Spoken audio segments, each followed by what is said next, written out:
Text the show at 573-875-KTGR. The Big Show starts now. You bet it does. Welcome into Monday's edition of The Big Show on your total sports station, KTGR. Andy Humphrey, Brendan Schaefer here. A weekend that we have a lot of takes about, I'm sure. From Mizzou to Chiefs to committee members to flailing our arms after not making the playoff and saying, taking my ball and going home, things like that. Yeah. That's what we're talking about today. Oh boy. Yeah, a lot to get to. I hate that I was right about the two local teams who I thought would lose and did. And I am indifferent, but at least maybe more than mildly annoyed that I was wrong about what the committee would do. Even though I have zero stake in the teams involved, it just tells us that the whole process is made for TV theater, which kind of annoys me. So we'll get into all that, I'm sure. A lot of that. We'll get into how that was taking place on Sunday. And also Bill Connolly will get his thoughts in. And I think he feels similarly to the sideshow that this appears to be. For the committee members and whatnot. So we'll get to that. We'll get to Mizzou getting selected to the Gator Bowl. Hey. Taking on Virginia. Who lost to Duke. Oh, boy. Hey, I mean, we can talk about how much you should care about this or not. Virginia's they're still ranked, right? They hardly dropped them. They're 19 after losing. They're 19 in the nation. If you're playing an ACC opponent, getting one that's ranked, I guess you could do worse. So right, we'll get to that. We'll get to Mizzou falling very short. Well, more than short. You might say woefully short in the border war, and the Chiefs kind of similar, falling woefully short themselves, and it looks like they might fall woefully short of the playoffs as a result. Give us your thoughts on all of it. 573-875-KTGR. Tweet us at KTGR Big Show. You can see us live right now on YouTube, youtube.com/@KTGR Sports. We're also live on Facebook, facebook.com/KTGR Big Show. Now, the Big Show's Big Deal. Mizzou is going bowling in Jacksonville, Florida, taking on Virginia in the SEC versus ACC battle at the Gator Bowl. Tigers 8-4, obviously. Virginia coming in at 10-3 after losing in overtime to Duke in the ACC championship game. Had Virginia won that game, they would have been going to the college football playoff most likely. But instead, they'll face Mizzou in the Gator Bowl. This will be the second time in history that Mizzou and Virginia have met up in football. The only other meeting came back in 1973. Mizzou won that game 31-7. It'll kick off at 6:30 p.m. on Saturday, December 27th, so just after the Christmas holiday. And we'll see if Mizzou can get one more win, which would make it 30 wins over the last 3 seasons combined. And that is the Big Show's Big Deal on this 8th day of December 2025. Call or text us at 573-875-KTGR. Why don't we start with the committee rankings, though? Because that grabbed all the attention and all of the, I think, deserved vitriol over maybe not necessarily which teams were in, but how they were picked. I think that's just as important, if not more important, than whose resume looks better and which losses were better and which wins were better versus these two teams and blind resumes and all of that, which we can have varying opinions on. But I think we can all agree as reasonable people that there should be a sound and understandable process to how these teams are picked. And what is it, 12, 13 years into this era? I still don't know. I really don't know, Brendan. It's making it up as we go. I think it depends on what narrative they want to be formed within that given year. And this one's particularly confusing because I don't really know why they chose to do it this way. It was self-inflicted. Like, if they eventually wanted to respect Miami's head-to-head win over Notre Dame, they could have done that a lot earlier, and they just inexplicably did not. I understand Hunter Yurichek's opinion. Basically, the way he described it is that, well, while BYU was in the spot they were in, they were more impressive than Miami, but BYU, it didn't. I feel as though they could have done it a different way to avoid this, but it was truly, and I got it wrong because I couldn't fathom that what every conspiracy theorist on Twitter had been spouting would come true, that they needed to get those two teams directly next to one another before they could then consider the head-to-head, which would carry the day. It just doesn't make any sense to me that there were no new data points added between their comparison of the two teams and that they switched it at the end. Your point, I really don't feel that strongly. I do think Notre Dame had the better resume, but I'm okay if you want to say, hey, the validity of the head-to-head with the teams that had the same record. I think Miami's losses were poo-poo because I don't think very highly of the ACC, but that's fine. Like, if you wanted to have Miami higher based on those merits, do it before their season ends and Notre Dame's season ends, because they didn't play this Saturday, Andy. They didn't participate in championship weekend, and they were two spots away from each other. It doesn't make any sense. They are deciding that their the season has ended with that game, and that's a whole other thing, right? Like, their season could technically be going on. No, I mean, like, their regular season. Sure. The CFP eligibility of both of their respective seasons had ended the previous weekend. Yeah. Like, that, there doesn't need to be, and if you felt, just switch them. Like, truly, if you think there needs to be a BYU buffer, whatever, but just switch them. And I just don't understand why they put themselves in the position to where they had to I would say the 11th hour, but it's not. It's the 12th hour had occurred. They played their full regular season, both teams, and they switched them without having a new data point. Here's the thing. In the first CFP ranking of the year, this was week 11. This was after both Miami and Notre Dame had gotten to a 6-2 record. And I believe Miami, the week before that first CFP ranking came out, they had just lost to SMU. So they had just picked up their second loss. They were 18. Notre Dame was 10. That's how far apart they were.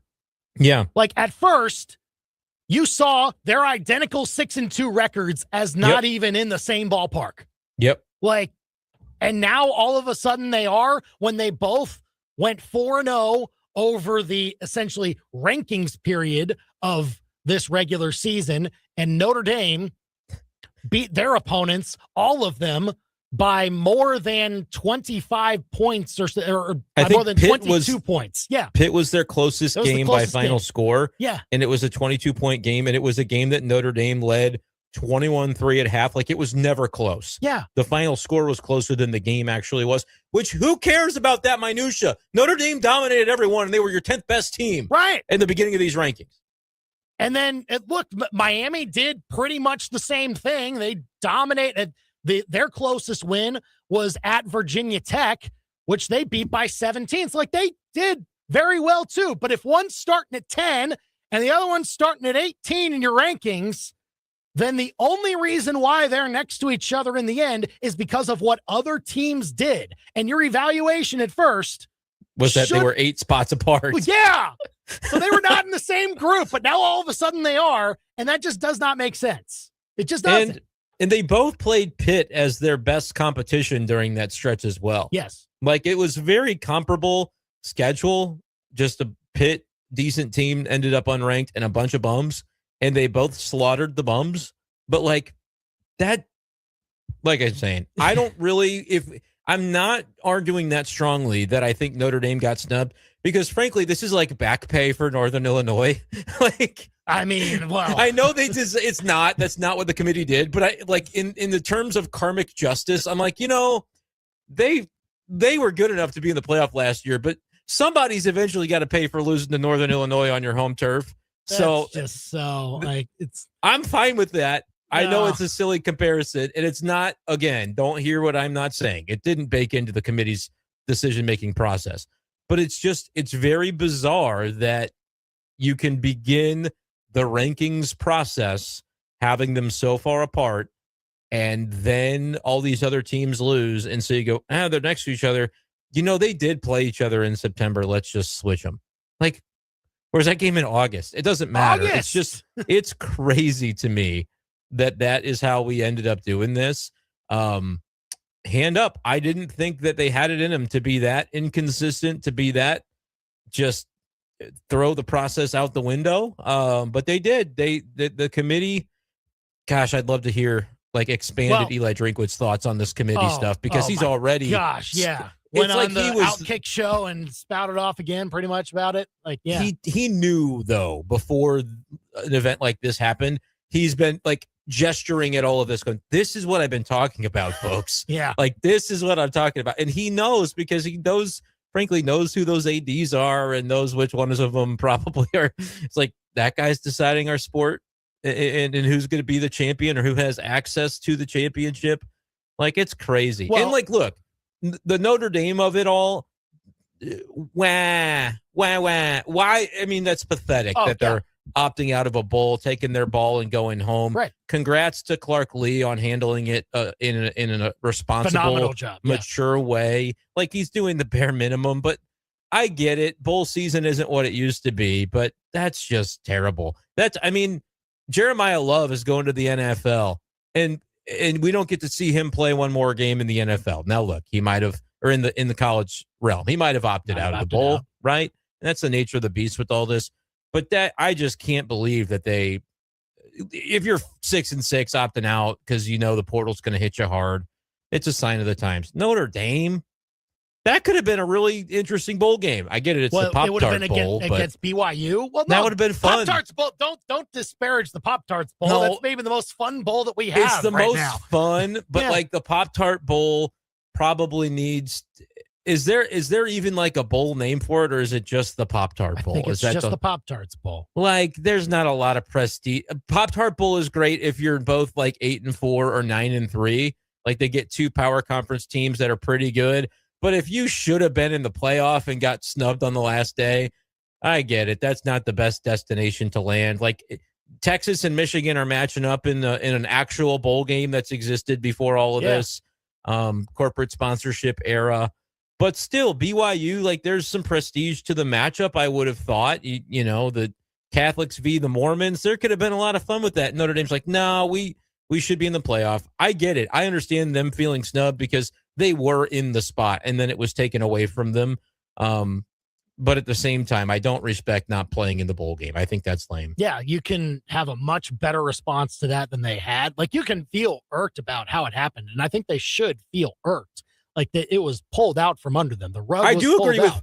I do agree with what they're doing too. Is this ACC stuff actually coming to fruition, or is that just some scuttlebutt that may not actually take place? Where there's talks about whether or not they should continue with their scheduling arrangement because the ACC kind of threw them under the bus. I don't know if right now that's just fan service being talked about, but it wouldn't surprise me if that's something that would be considered. And by the way, if I'm the Big 12, who has done a really good job of taking in all the lost puppy dogs of conference realignment to put themselves in a position to stay on the map, I would instantly tell if Notre Dame's unhappy with their arrangement with the ACC, I'm you can schedule our teams, try to get something drummed up for that. But we're going to see some earth shattering stuff here. I mean, Alabama could have been left out after the way they lost to Georgia. Clearly that wasn't even considered because they didn't move a spot. But it's just interesting the way that there's inconsistencies across the grading curve when it comes to the decisions the committee made. And the committee could have avoided this whole Miami Notre Dame being next to each other by actually dropping Alabama a spot and making them 10. And doing what they did to every other team that lost a conference championship game this weekend, dropping them a spot or two. That even happened to Ohio State. And Alabama didn't look good. Alabama didn't look good. No, they didn't. And then they dropped nothing. It's just so, and I don't want to hear the argument of, well, they already beat Georgia. No, you got to drop at least one spot, just like all the other teams did. I would think it would have made sense. And we would also be spared from having to watch them play Oklahoma again. Exactly. I have zero interest. By the way, these first round games suck. We've seen them. Yeah. Alabama, Oklahoma, Tulane, Ole Miss. Those games were played. What? It's mind-boggling. I just don't know. Miami, Miami. It's kind of funny that Miami plays Texas A&M, because obviously those are the two teams at the center of the orbit when it came to Notre Dame's exclusion, because those are the two teams that beat Notre Dame. Yeah. So sure, that'll be an interesting enough game. But the other ones, oh my goodness, it's going to be a clunker of a first round. I'm telling you right now. Can't wait till the quarterfinal round. That should Me be too. When it really it will be up. fun, because those top four teams, any of those top four teams can win a national championship. Oh yeah, including Texas Tech. Texas Tech. Well, I get it's BYU and they might have been a paper tiger. Yeah. Texas Tech is good. They are good on both sides of the football. That mustache linebacker, that dude had an unbelievable game. Texas Tech is a lot of fun. Which one? They've got multiple, I think. Yeah. The one that had like 6 interceptions. That one. He was really good. And I'll tell you what, middle watching that game, I know it's now jurisdiction of legality. I'm like, $5 on Texas Tech to win the championship. I think they'd be a fun team to root for. They look really good. I can't wait to see that. And with a first round bye for them, that's going to be great to see. 875-KTGR if you want to get your thoughts in on the CFP committee doing what it did. Mizzou's selection to the Gator Bowl. Let's go to Matey here on the KTGR hotline who wants to weigh in. Matey, how are you, my friend? How are you doing? Let me ask you a question. Brandon, how you doing? You I'm don't good. Talk to me? You don't like to me, Brandon? I love to talk to you. Listen, I'm asking you, do you know why they didn't select Notre Dame? You guys tell me. I tell you why. You know why? Yeah. Friend of mine teaching at University of Notre Dame for 20 years. Because I know I agree with you, because Tuesday they were here. If they were not selecting Miami, all of the ACC commissioners go to jump off all of them committee. Come on, why you left? Think about that. If Virginia was undefeated, was worse. Second one, Brandon, tell me, if this was happened for Missouri, what are you going to probably agree? Oh, Missouri should come on, Brandon, speak up. If this situation for Missouri was going to tell me, Brandon. Oh. If Missouri went and was 10 and dropped to 11, situation, I would cry. Come on, Brandon. Huh? I would be devastated if this happened to Missouri. Now, because you got 14 and 0 national championship. How come, Brandon, you don't talk about basketball? What happened yesterday? I don't want to talk about basketball. Cheese get no fries, Brandon. Cheese get no fries. Love you. Have a nice. Yeah, appreciate it, matey, here on the big show. I mean, I still don't know how I'm going to talk about the basketball game, because it's not going to be. We will. It's not going to be nice. Yeah. It's not going to be good. Nothing I'm going to say is going to be pleasant. No. And that's my concern for the season, by the way, when it comes to that, is I'm going to have to come up with different talking points to say the same thing over and over, because we might just see the same thing over and over unless something changes from my coaching perspective in year 4. All of a sudden, wait, I am pessimistic. Like how they coach. Not the name of the coach, like, not the identity of the coach. Yeah. But we're doing the same stuff, and it's just unwatchable basketball. It's unwatchable, and if you listened in on KTGR, it's unlistenable as well. It is ugly what they did offensively, and we'll talk more about that at whatever time Andy tells you we're going to. But it was very frustrating. 5:05. You can sound off, because Lord knows I'm going to. 875 KTGR. Give us a call or a text. Mizzou, by the way, will go bowling through all of this. And look, they got one of those teams that, man, it's not that I felt for Virginia, because they had a chance to win. Don't the game. Lose to Duke. Come on, that was terrible. They made a valiant comeback, and they did. Pretty incredible to get it to overtime the way the that flag they did. Ended the game, basically. They felt like they had the ball on the 40 in their part of overtime because of the flag on the previous. And it's like, then they felt like they had to get it all in one chunk, and they threw a dumb interception. That was, I still can't believe they lost the game, but they didn't play well enough in the first 3 quarters of the game to have won it. So I guess at the end you get it. But once they tied it and went to overtime, you thought they were going to get it done. I don't feel bad for them, though. I don't know what it means for their matchup with Missouri. Like, how motivated will they be? I assume Eli will have our guys motivated. I hope there's not a bunch of opt-outs. I think Mizzou should roll this team, but we'll see what happens. I don't know your thoughts on that. They opened as 7.5-point favorites, right. I believe. Mizzou They should win by 10. Yeah, I mean, it's the ACC.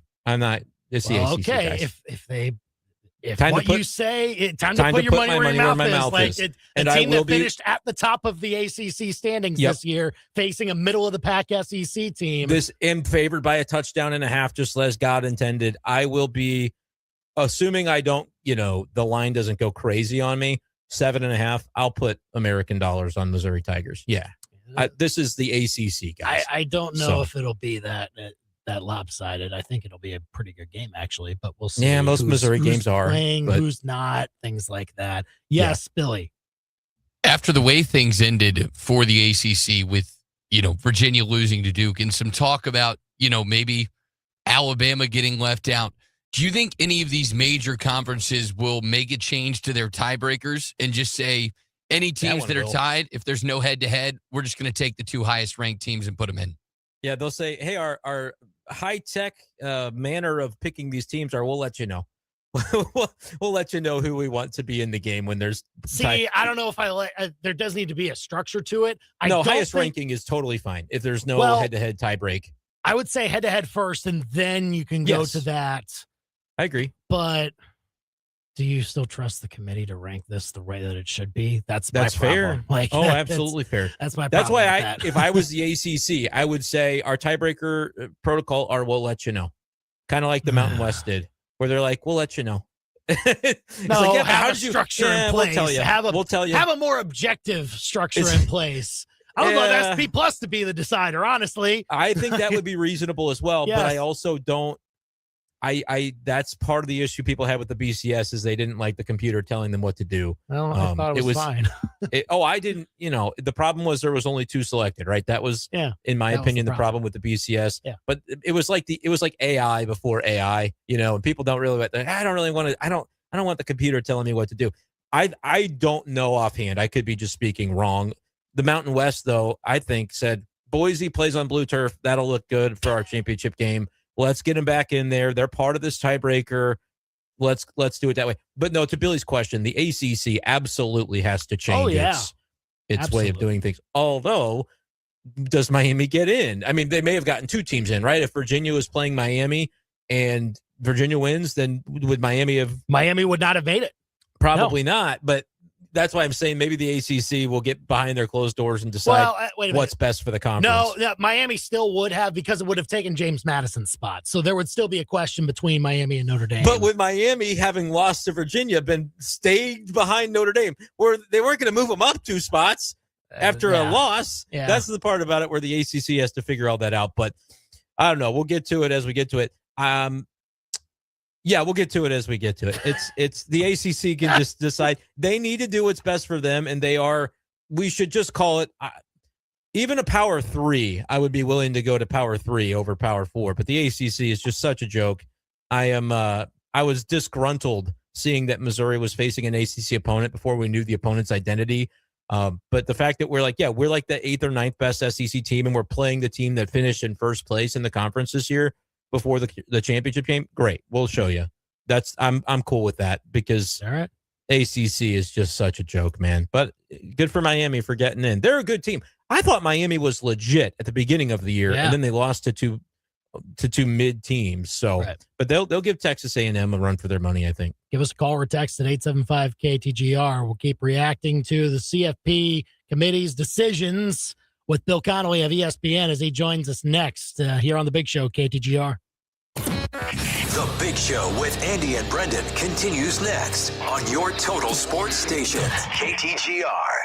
Hi, everyone. Andy Humphrey here for Lee's Tire Company. It is getting to be holiday time, and that means slick roads a lot of the time. So make sure that your tires are in tip-top shape. If you need new ones, now's a great time to get some at Lee's Tire Company, because right now they're running a special where you can buy 2 tires and get 2 free on Mastercraft and other select brands. That's right. Buy 2 tires and get 2 free. That'll save you a ton of money if you need new tires, or you just want to switch them out for the winter time. You can do that too with Lee's Tire Company. They have an excellent service team at all 3 of their locations that can get your car serviced for these winter months. And of course, course, they are the tire pros in mid-Missouri. I've gotten my new tires from Lee's Tire Company. You should do so too, especially now. Buy 2 tires, get 2 free on Mastercraft and other select brands at Lee's Tire Company on the Business Loop in Columbia or University Garage by the MU campus or the location in Centralia. If it's round and rubber, Lee's sells it. Lee'sTireCompany.com.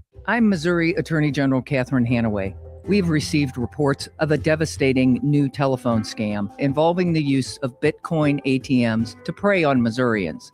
Scammers might claim you are in legal trouble and must pay using crypto ATMs immediately or face charges. Hang up the phone.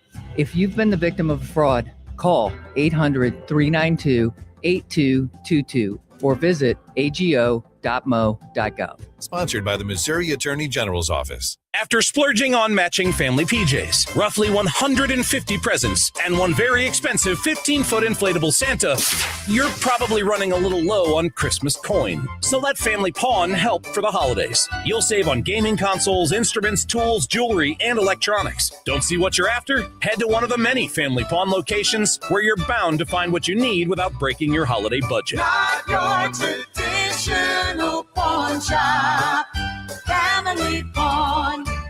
Housing, business, economics, the future. Just a few of the topics some of our youngest local entrepreneurs discuss in the latest issue of Inside Columbia Magazine. In the bookshelf section, we'll help you find the perfect page turners this winter and get that warm, toasty holiday feeling with Twain's Winter Orchard Margarita. Cheers to that. It's all Inside Columbia Magazine. Get your copy today at break time convenience stores or have it delivered at InsideColumbia.net.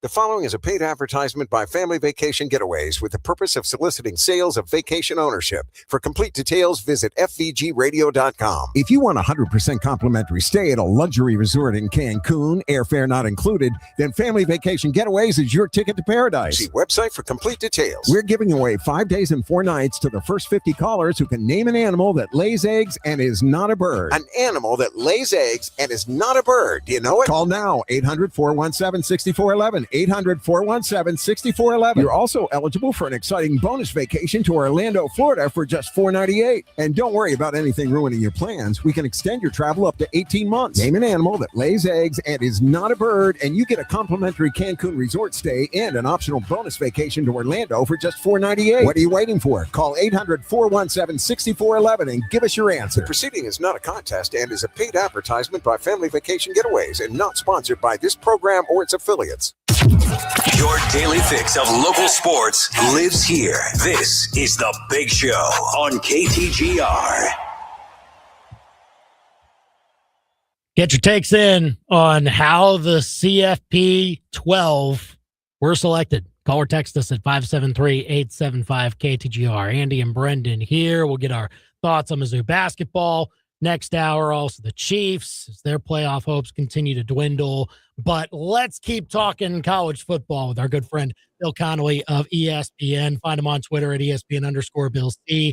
And, well, that was a great time to see his content over at ESPN.com after a very fine and good selection process, Bill, that no one is upset about at all.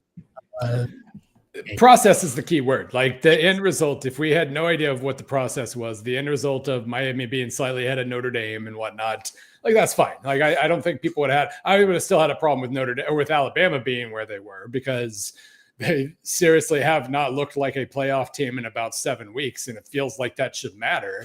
But they would have saved themselves a lot of heartache had they just not shown their work, but they have to. And we saw how terrible a process this was. It was like some point middle of last week, I started to realize that the fate of both Miami and Notre Dame are tied to somebody ranking in between them. So tied completely to Alabama and BYU and what they did and how the committee reacted to what they did.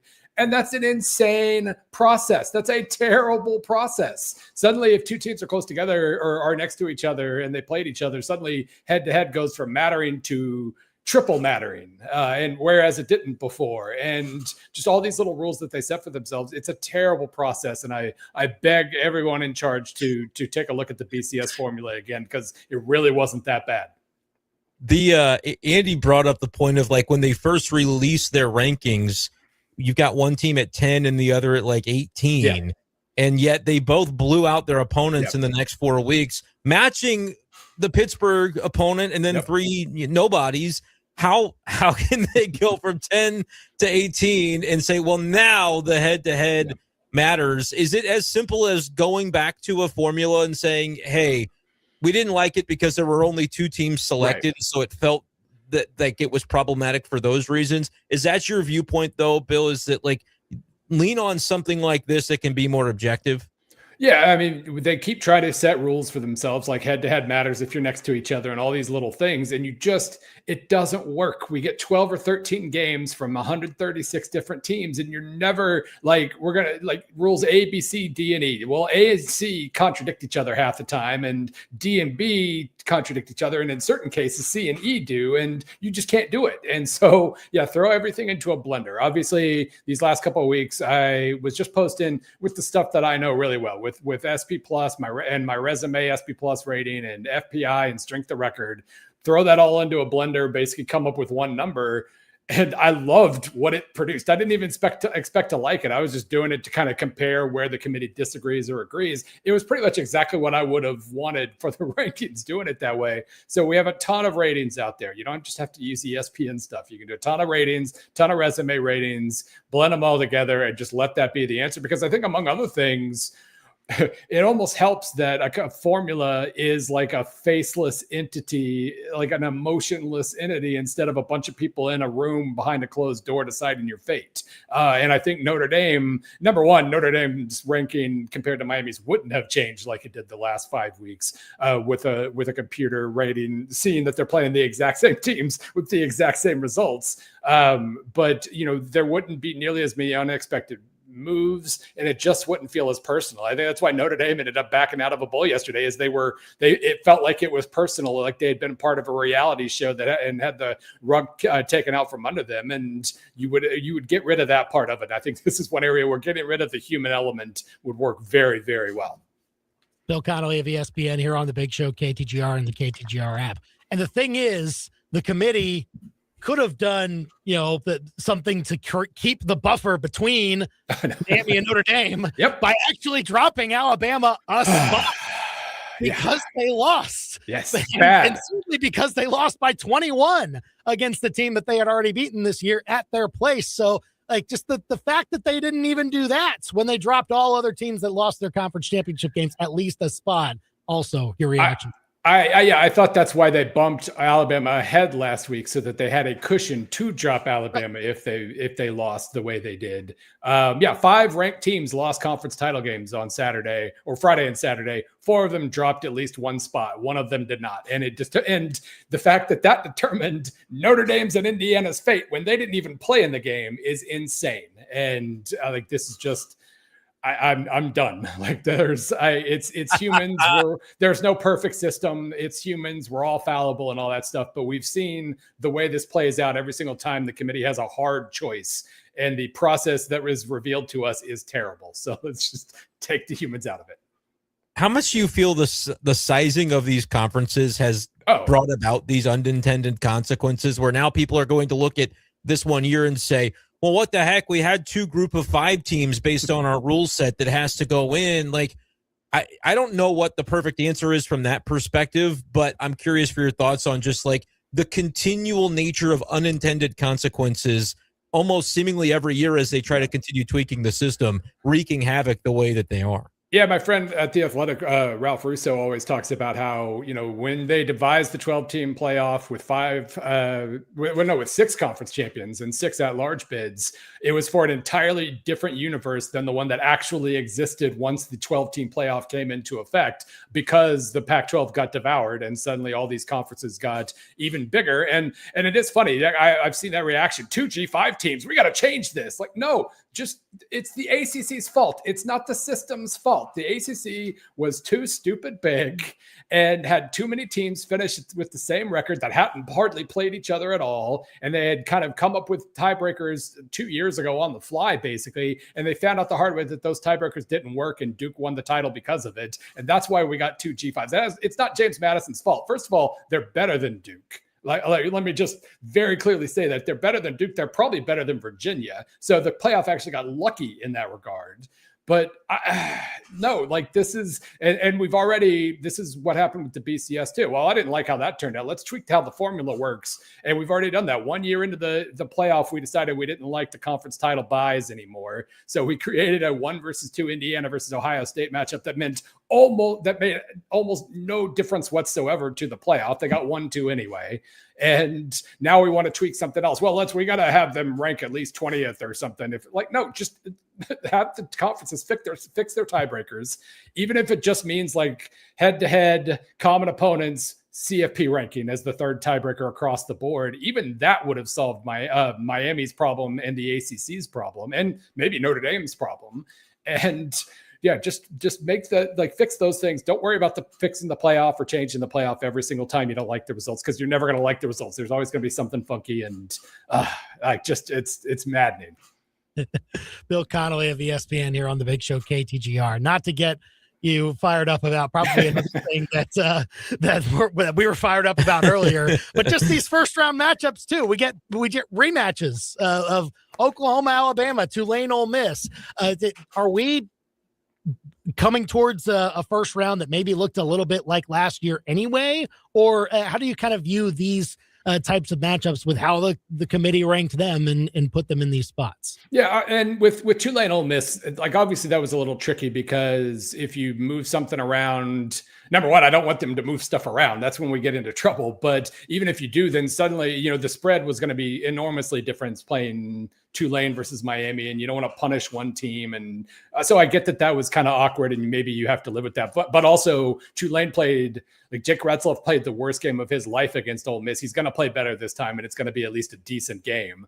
But yeah, beyond that was the most maddening part at the end of everything, with the way they decided not to move Alabama. And I was jokingly calling it like, it's not a ranking, it's an artisanally handcrafted list of teams. We still got a rematch that absolutely nobody wanted to see. Alabama, Oklahoma is not a fun game. And Oklahoma, I have good high school friends that are OU fans, and our little group chat immediately afterwards, they just got a playoff home game for the first time. Their immediate reaction was, ugh. Like they don't even want to see this game again. So yeah, we certainly did not end up with as good. We could have had Miami at Oklahoma, like shades of 1985. We could have had all these fun options, and we got a game nobody wanted to see a rematch of. But is where.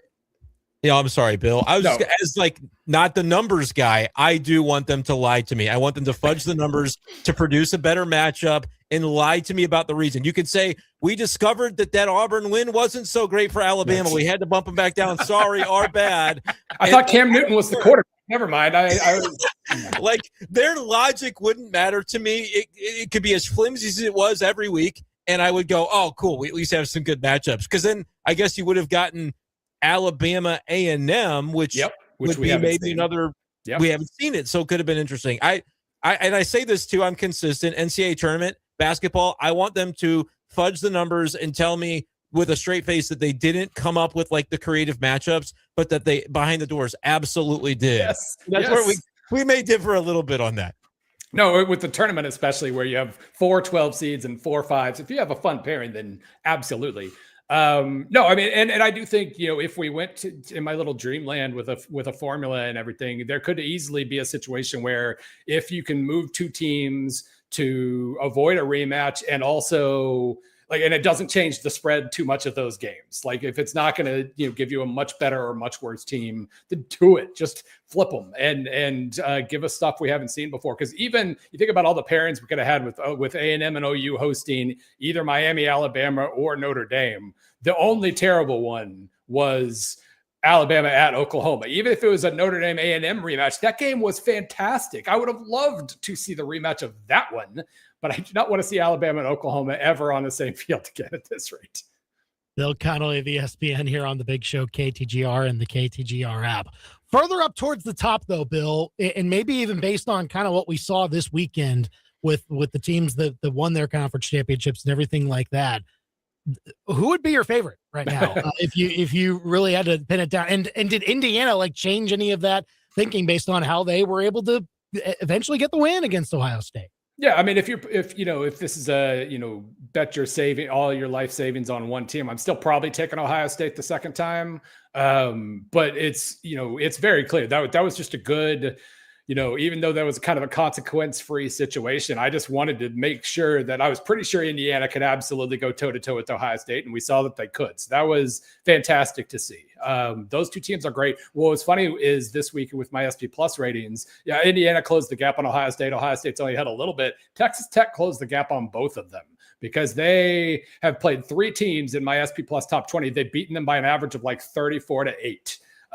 They have completely, and their offense, I don't completely trust the offense. They blow some opportunities. They're not good in the red zone. They're not incredibly explosive, but they sure seem to always score when it's time to put the game away. And that defense is incredible. We knew that they spent a lot of money on transfers, but even some guys who I wasn't really sure were going to come through big time, a couple of the defensive tackles, it's the best front six in college football. And they bought it, but whatever, they have it and it's great. And I think they're absolutely, any of those top 4, I think Georgia, we know, can just brawl, just turn every game into a backyard alley fight that they can maybe win, or back alley fight, not backyard alley. That's a new term.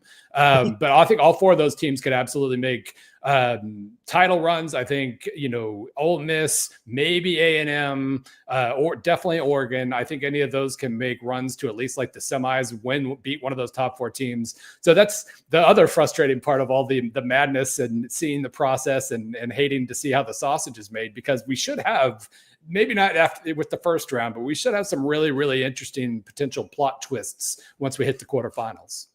Yeah, that round could be a lot of fun to watch, as will be the Gator Bowl, Missouri and Virginia. The losers to Duke of all teams, but I'm curious.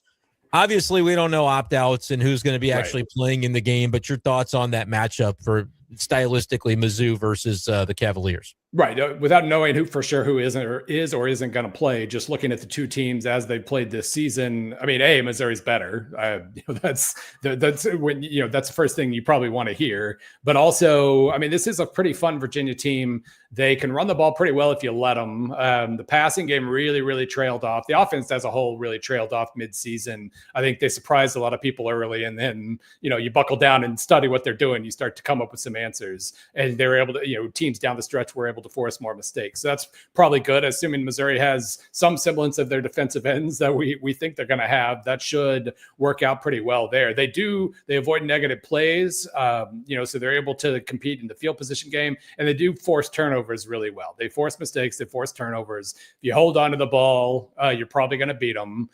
Don't settle for a bunch of field goals. Don't fail in the red zone a lot like you did in a couple of losses earlier this season. You just handle your business and play well, then you're the better team and you should probably win the game. But, you're going to have to, Virginia is still going to have some pride here. They want to finish. They want to finish well. They're far more talented than they were last season, but Missouri is still probably the superior team. Who you got in Army Navy?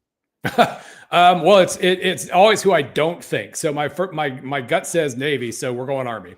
Okay. All right. There we go. So we'll be looking forward to that. And of course, as the CFP gets closer, we'll be following up with Bill Conway of ESPN, and he'll be following it all. Go and check out his great work over at ESPN.com. Follow him on Twitter at ESPN_Bill C. Bill, thanks for coming on and airing the grievances today. I need it too. We need it. It's therapeutic sometimes, but we appreciate your thoughts as always. Absolutely. Thanks for coming on the Big Show KTGR and the KTGR app. It's 4:45. I mean, it's just so clear that they don't know what they're doing, that they make it up every year to suit best interests, whoever they may be, and we don't have a clear, transparent process. Yeah, you used to at least be able to predict, like, they're going to back up the big brands, right? Mm-hmm. But they swapped out Notre Dame for Miami, so those are both brands. You can't please them all, and I really do think that normally they would back the big brands, but because of the format, which again, as Bill mentioned, was not designed with the current reality that we're operating under, or you've really got a power two, and then you've got the other two that are kind of close behind, and then you've got just all these other conferences. It's not the same format that I think they initially envisioned. And by the way, every team's got 16 or 18 conference teams in the conference, so you have no idea in a given year who you're even going to have to face that ends up being part of the conversation as a comparable in terms of playoff worthiness. So it's a total mess, and you'll get continual total messes, I think, until they change the system. But we could keep changing it forever, Andy, and I still don't really have confidence that they're going to get it right. I would like them to just have a system and let it sit for, even 5-10 years. Instead of changing it every year. The unintended consequences are a real thing, but realignment's never going to stop either. I mean, you get lulls in it, but that'll pick up again at some point or another too. Yeah, never stops. Big Show's on KTGR and the KTGR app. So look, I do feel for Notre Dame with what happened to them for the CFP process because it was dumb and not very well planned out. But the way they have responded to that has burned up a whole lot of goodwill. We'll get to that in Under the Bus next. Now, your local Sports Center update on your total sports station, KTGR. Good afternoon. I'm Billy Jones. This Sports Center update is with Lee's Tire Company. It's rounded rubber. Lee sells it. Lee'sTireCompany.com. Missouri has its bowl destination. They'll be headed to Jacksonville. Their fourth appearance ever in the Gator Bowl. Their first since 1968. Their opponent, the 19th-ranked Cavaliers of Virginia, who finished 10-3 on the season, most recently losing in the ACC title game to Duke, 27-20 in overtime. Game time set for Saturday, December 27th. You'll be able to hear that one on KTGR. Men's basketball falls in a rivalry clash, 80-60 to Kansas in Kansas City. 21 points and 7 rebounds for Mark Mitchell, who led all scorers in that one. Tigers lose their second in a row. Kansas City Chiefs lose a crucial game, 20-10 against the Houston Texans. Just 274 yards of offense for the Chiefs. They now sit 6-7, 2.5 games out of the last AFC wildcard spot. Jordan Reisma, 17 points, helped Mizzou to a second-half comeback win over SIU-E as the women's team won 65-56. Next up, Illinois on Wednesday, 6 p.m.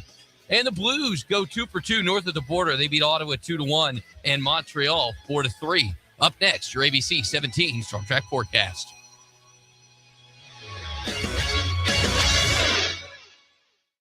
I'm Storm Track meteorologist Sawyer Jackson, and if you enjoyed today's weather, you're in luck. Tomorrow is going to be a warmer day as we're going to be seeing more sunshine, breezy southerly winds with gusts up to 20 to 25 miles per hour. That will help those temperatures get into the low 50s by the afternoon hours. Now, we won't expect this warmer weather to last too long as a cool down's on the way. Wednesday getting back down into the low to mid 40s with some breezy northerly winds. I'm Storm Track meteorologist Sawyer Jackson, and that's your ABC 17 Storm Track forecast on your total sports station, KTGR. The foundation is set. Missouri knocks off the #1 team in the nation. The frame is built. On the run, Mitchell for the flush, Missouri by 20. And the gates. The habits, the response to detail, the execution, all that stuff matters. Are open. Drives right baseline to the rim, jams it as he hangs and got fouled. This is your radio home for Mizzou basketball. Cruz, here comes the three. Bang, he splashed it home. Mid-Missouri's total sports station, KTGR. Never have I ever called my sister from the finish line of my first marathon. Hello? You won't believe where I am. Are you running? Mile 26. I'm going to make it. Switch to T-Mobile's 55 Plus plan and get iPhone 16e with its advanced camera system on us. Plus, 2 lines for just $30 a line. Guys, I can't believe it. I knew you could do it, babe. That was amazing. Mom, how do you feel? I feel great. I can't feel my feet. Let's take a picture. And then you may carry me to the car. Share every stride, every mile, every memory on America's best network. Switch to T-Mobile's 55 Plus plan and get iPhone 16e on us and 2 lines for just $30 a line. With 24 monthly bill credits and 2 eligible port-ins on Essentials 55 Plus for well-qualified customers with AutoPay plus taxes, fees, and $35 device connection charge. Credits end and balance due if you pay off early or cancel. Contact us. Finance agreement 128 gigabytes, $599.99 required. Best mobile network in the U.S. based on analysis by Ookla of Speed Test Intelligence Data 1H 2025. Visit T-Mobile.com. Pro Designs, but better than a billboard. Hey, this is Jimmy with Pro Designs, and maybe you've heard, we're the vehicle wrap specialist, but branding your business doesn't stop there. At Pro Designs, we can wrap your walls, windows, even floors. Go to ProDesigns.com. Come see them at their locations in Eldon or Columbia off Rangeline Street and I-70. Pro Designs, but better than a billboard. Before the sun comes up and long after it sets, ABC 17 News and Storm Track Weather keep working for you, gathering the information your family needs to take on the day, alerting you to breaking news and health and safety concerns in our area, plus tracking the latest weather conditions to help you plan ahead. It's everything you need to know from the team you trust most. ABC 17 News and Storm Track Weather, where the news comes first. You're not the kind to make a nice little snow angel when the snow falls. You mark your territory in a different way, with a lemonade autograph. But when others tinkle their title in your business parking lot, you get peed off. Thanks a lot, Chad. Nice cursive work, though. Good for you, Tina. Tina? Wait a minute. Get rid of the snow graffiti with Crutch's Custom Exteriors commercial snow removal. Call Crutch's and get a quote today. Seriously, though, Tina, that's impressive. A house full of family, all the kids and their cousins. Uncle Bob with a bellyache, snarfing shrimp by the dozens. When all of a sudden, the guests heard a bang. The garage door opened and surprised the whole gang. The water heater blown, now those showers were frigid, which left Uncle Bob quite rigid and livid. Then Brian Ware's sleigh pulled up in the drive, and his water restoration guy, Josh, did arrive. Disaster averted, and oh, what a sight. Once again, Brian Ware saved Christmas that night. Better call Brian and unplug your plumbing problems. BrianWarePlumbing.com. It's that time of year again. Hit a deer, win a cow with FPP Body Shop. Listen, I'm not saying actively crash your vehicle into a deer, but if you do hit a deer, FPP will ease that stress with a $20 gift card to Fulton Worst House. And you'll be entered in to win the grand prize, a $500 gift card. Man, I tell you what, winner last year had a cookout at every meet known to man. He all right? Yeah, Billy. The winner will be popular again this year, too.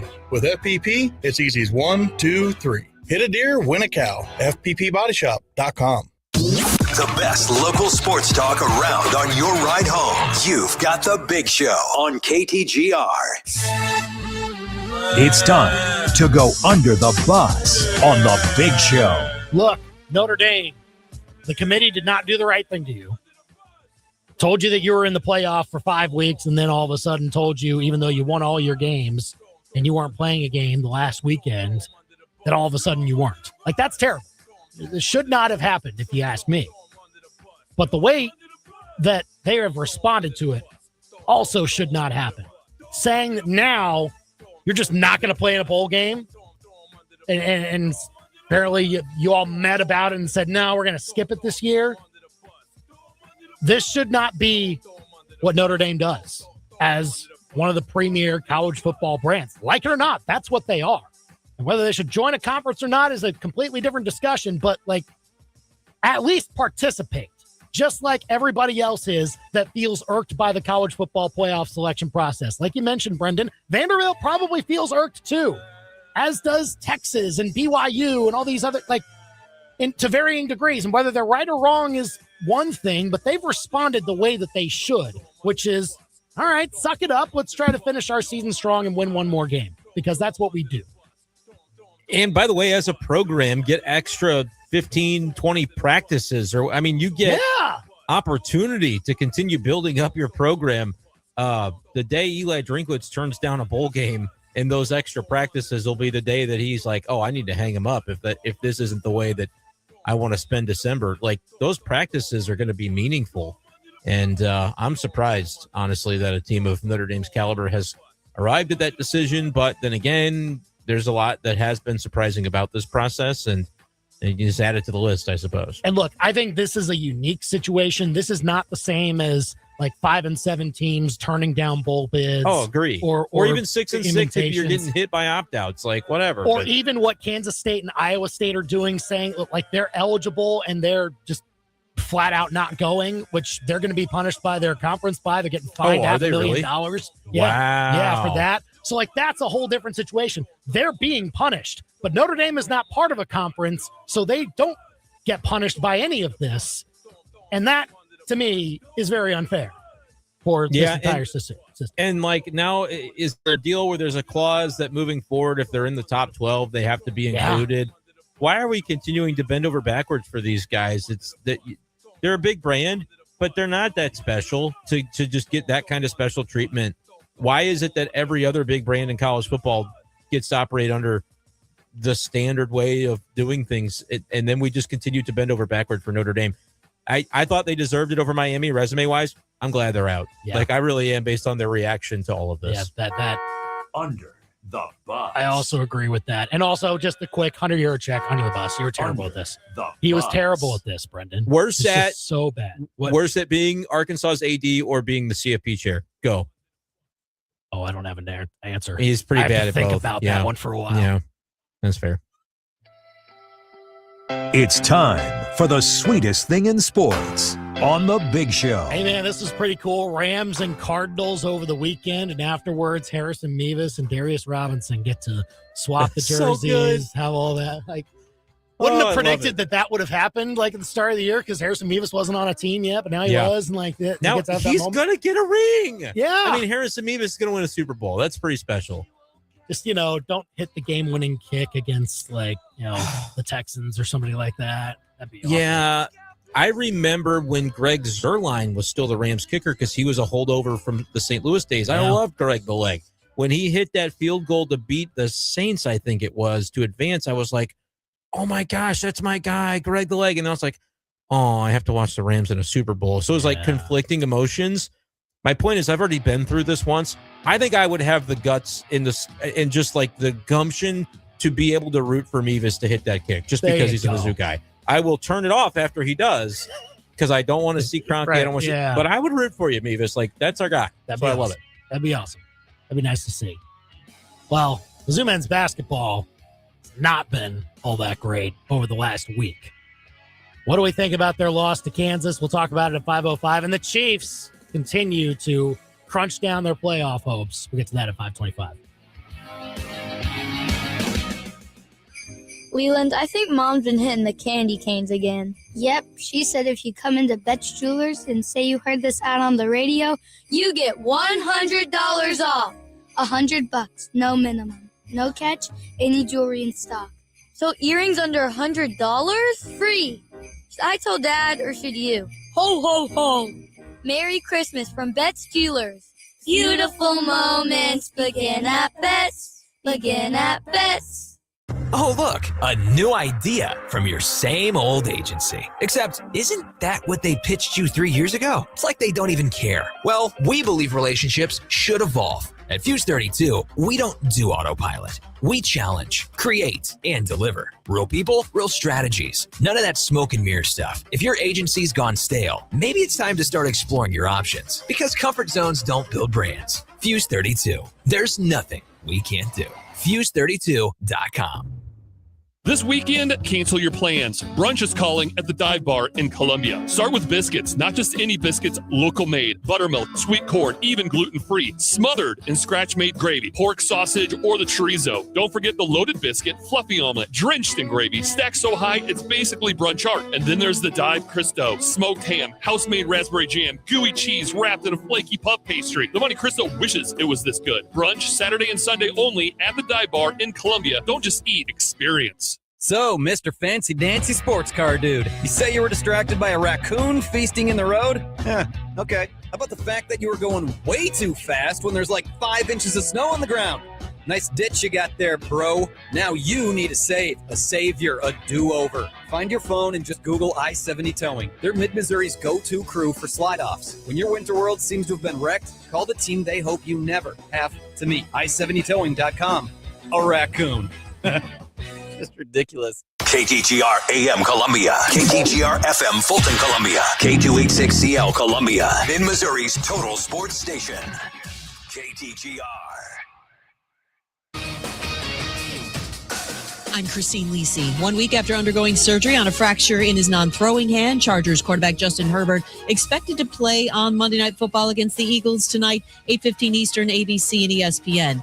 Confirmation today from Colts coach Shane Steichen that quarterback Daniel Jones will miss the rest of the season with an Achilles tear. He'll have surgery this week. The Colts 8th in the AFC, hoping rookie Riley Leonard can play Sunday in Seattle despite a knee injury.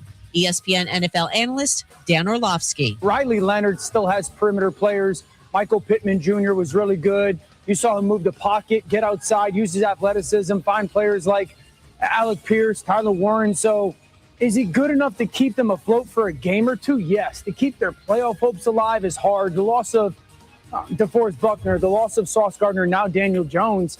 Bengals receiver T. Higgins back in concussion protocol. He reported concussion-like symptoms after yesterday's loss in Buffalo. Heat guard Terry Rozier pleaded not guilty today to charges he held gamblers placing bets on his performance in NBA games. ESPN Radio is presented by Progressive Insurance. We make the claims process easy so you can get back on the road in no time. It's why over 43 million drivers trust Progressive.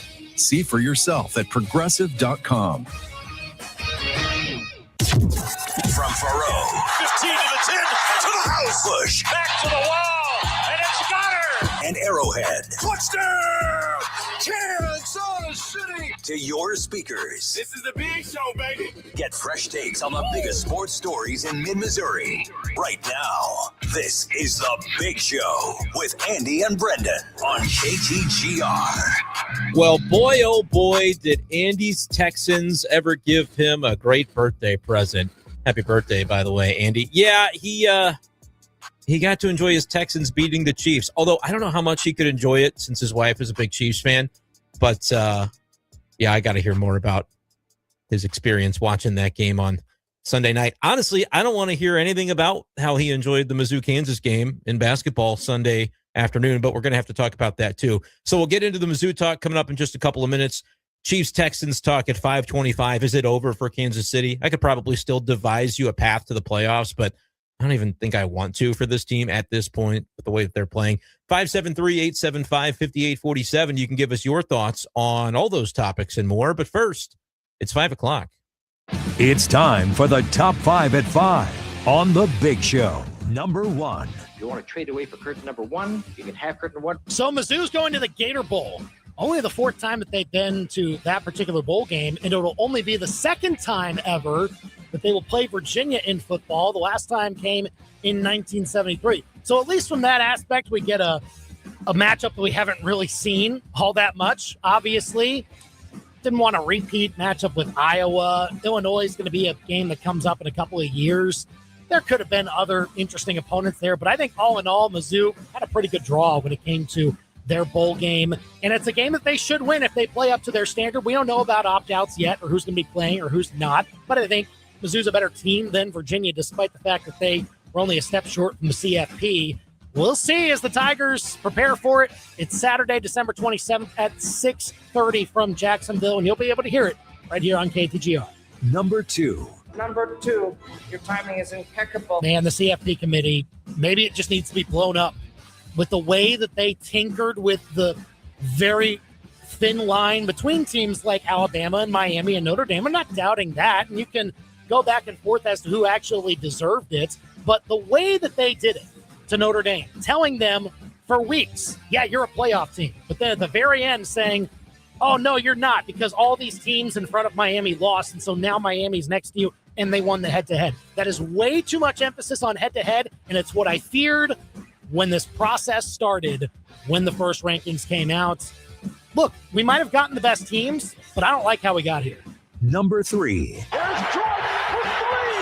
Damn, Mizzou men's basketball's really got to find it now, because they lost to Kansas 80-60 in a game that when you saw the end of the half, Kansas got the steal and then the buzzer beater 3, and Mizzou had no fight coming out in the second half, and the game was basically over by the time the under-16 came in the second half of the game.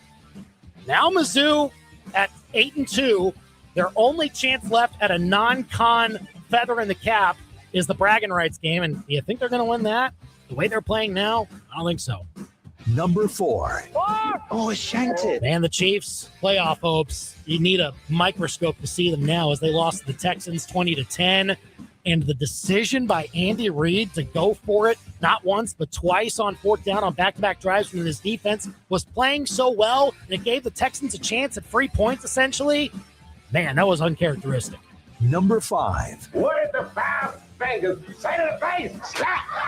Notre Dame, I'm sorry you're not in, but you cannot treat it like this and just say no to the bowl game. That's The Big Show's top 5 at 5 on KTGR. 875-KTGR if you want to call or text us here on the show.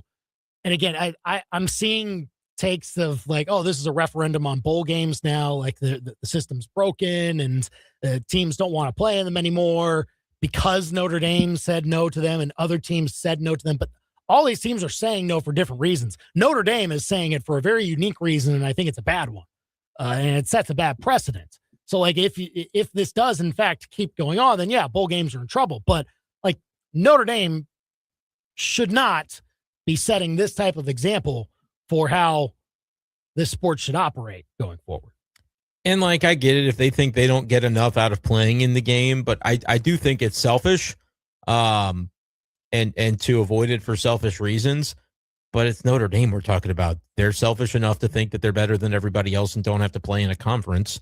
And they have had conferences like the ACC placating them by having a scheduling arrangement with them.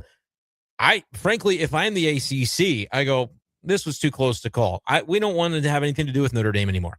Pick a lane, join a conference, or forget about it. I'd be curious to see if there's ever that kind of stand taken by the league or by Notre Dame saying we don't want to deal with the ACC. Be curious. The comments from their AD, Pete Bevacqua, I think is how you say it. Like the fact that he was calling out the ACC for having like this campaign to make sure that Against Miami him. was Yeah. in and all that. Like, look, the ACC is in.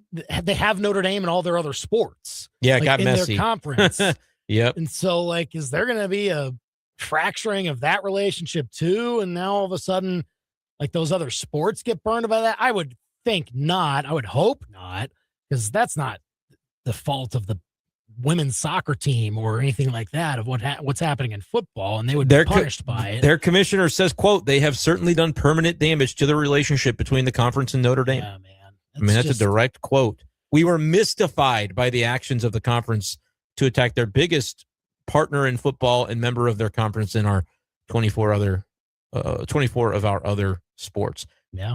That is, they got to have dinner or something. I mean, there's got to be some repair. There's got to be some repair to that relationship if the partnership is valued. Like you said, they are ACC in the non-football sports, and it was like the ACC, because it's like the popular thing to do now, social media graphics. They were putting graphics together that said Duke should make it if they win their championship game, which obviously was never going to happen. But like, that's kind of what you got to do if you're in that social media world and you're coming up with content and stuff. So I don't know how much the Notre Dame AD is like assigning those beliefs and taking them to heart, but like it does have an impact because you think about a trial where the jury isn't supposed to like have access to the media coverage of the high profile court case that they're ruling on as a jury.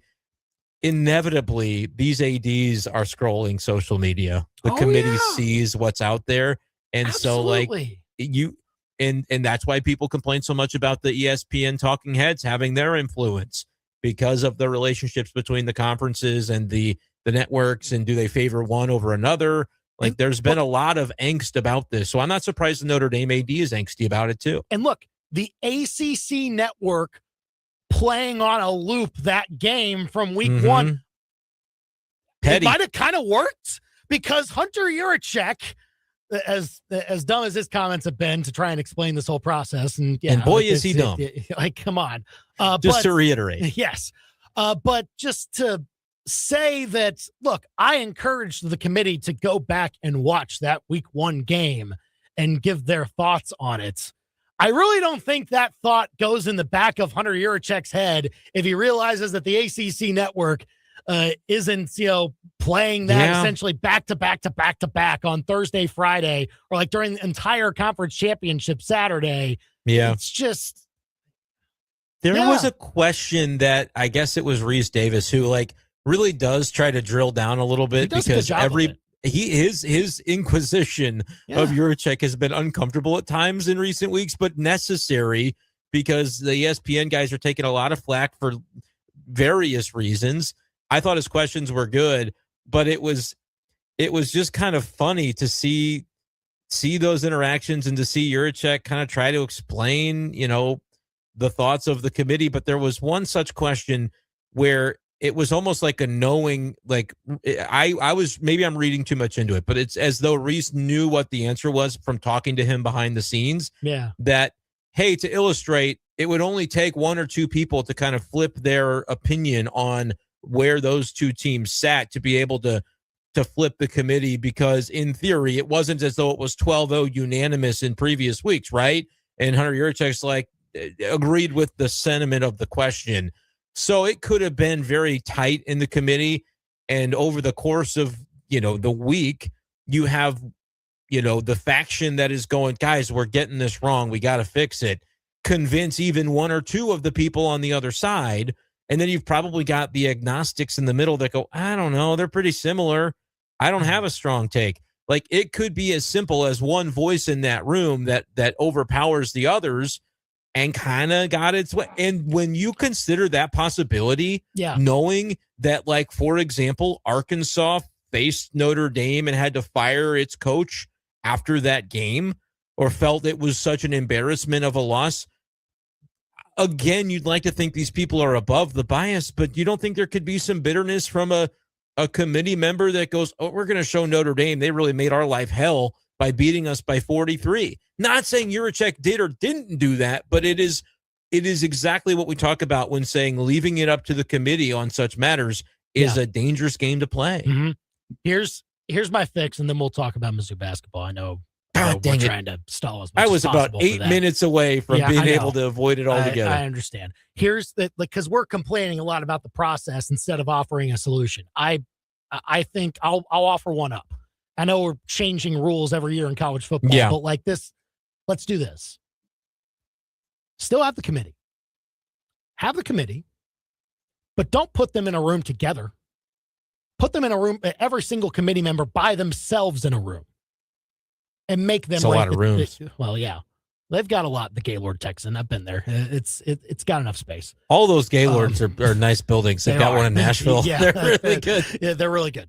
Put them in a room that everyone does their ranking by themselves. Rank the teams. That's kind of like the AP. I understand that, but like the AP and the coaches, like all of those people have very intense jobs that take them away from watching these games. If we got people in the room, which I'm not saying these people that are on the committee don't also have intense jobs. There are ADs in here, but there are also former coaches that are kind of volunteering their time, and they're spending a lot to make sure that they get this right. But spend that same amount of time and just have your own opinion, submit it without anybody else's influence, and then pool those together. And then that's one mechanism. And then the other mechanism is the BCS computers. So, like, combine those two. What Dust you're them replacing, off, baby. Well, here's the thing: have the BCS system, but take away the arm of, like, it was a combination of the AP and the coaches on one side, and then the computers on the other side. Take away the AP and the coaches part of it. Have that same committee. Have them create their own rankings, pull it together, and then combine that with the objective arm. That's interesting. Do we know when they're in this room what the process is for ranking? Sure. Yeah, they kind of go in waves of, like. Is there a secret ballot part of it, though, where they all just write their own rankings, or does that never really happen? Well, I think they do, but not necessarily like a top 25 like that, because they take a group of about 6 to 10 teams. I've seen how they describe it. Yeah, it's kind of, and like they'll rank piecemeal on their own, but then they'll show the rankings, then they'll kind of discuss it and see, like, all right, let's see where we can go. What I was going to say off that is I like the notion of discussion where they could meet, but I think it reminds me of the Rams relocation, where everybody's talking about publicly a vote, and then they're like, oh, but I'm influenced by such and such. And then, like, as much as that ended up screwing to have it be a private, I think the idea that the decision you want to make can't be influenced because other people in that room know you're going to make it can almost maybe make a process like this better. Yeah. And so, like, to have them be able to discuss, but like the individual, someone just tallies them and says, here's where we're at. Yeah. And then you can maybe debate on, why those need to be scrubbed, and maybe you re-rank. I think that could even be better than what they currently do to minimize the influence of the one person that, thinks they know it all. And everybody's like, okay, fine, we'll let Bill decide. Or, speaking of Bills, my answer was going to be just let Bill Connolly be in the room with them. Yeah. He doesn't, not even that he needs to decide it all. He should just be in the room explaining some of the, because he is not biased in any regard. He knows his stuff, and I think would be as objective of a party as you could find. That would be totally cool with me. Let him be the 13th committee member, or however many they've got. Add one more. Pay him handsomely to do it. I'm getting you a gig. He's advocated to be a CFP commissioner. It would before. be like he's run a campaign and everything. Absolutely a reasonable thing to do. Now that you'd have the people who would say, he's an ESPN employee. He can't be, he just loves the SEC. But at the end of the day, you're not going to please those people because they think the ACC is a real conference. He doesn't just do that. Like he gives everybody equal weight. SP Plus is what he adheres to, and that's, that weighs everything based on how you play against certain teams and weighing their strength and everything like that. So because you could do the thing where you go, man, you know what? Vandy was legit. They're 10-2 in an SEC, and they got left out. Yeah. Texas, man, they did lose to Florida, but they had some unbelievable wins, and they're pretty valid too. And you could look and say, you know what? There were about 16 teams that would be. Let's just make it 16. No. And now my point is, you could do that, and it could work out, or you could do that, and inevitably in a different year, the teams end up with different records, and we go, well, there's only really 14 teams that deserve to play. Changing things midstream is a dangerous precedent to set because you'll always be chasing what happened last year, and it's college football. Something different's going to happen the next year. So trying to chase your tail on, if we just do this, it would have been perfect. You'll be in a new season that it won't be perfect for anymore. 875 KTGR if you want to call or text us with your thoughts on the CFP selection process. So Mizzou lost to Kansas 80-60 yesterday. Oh man, here we go. And look, they could, once that 3 at the end of the first half sunk in, like that was it. I thought the audacity of that guy to shoot a 3. I know he was trying to beat the buzzer, but I'll be damned if he didn't make it. I was like, well, there you go. Like, here's the thing. Kansas played really well. I think if Mizzou had played maybe to the standard that their metrics had showed, I still don't think they're winning the game. No, there probably wasn't not. much they could have done yesterday to win that game. But just could they have any fight at the end of the at the beginning of the second half after they knew that they had gotten punched in the mouth right before heading into the locker room? Say like, hey, let's turn that tide just a little bit and see if we can carve this down to 1 or 2 possessions again after they did it. But it didn't happen. Didn't happen. No, it didn't. And it's not going to happen that way. It is a collection that just doesn't fit together.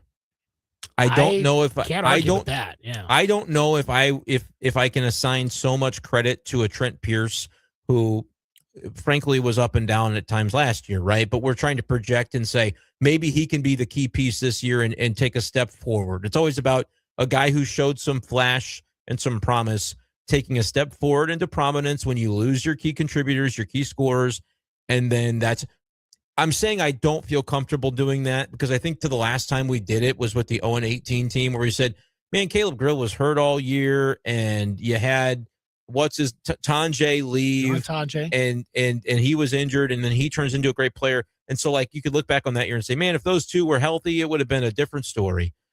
This year, I'm not going to do that again. But this is going to be a tough year for Mizzou basketball. Unless there are demonstrative, tangible changes in the approach that they're going to take offensively, I am out on this being a tournament caliber team. I have very little hope for the upside of what this season could bring, Andy.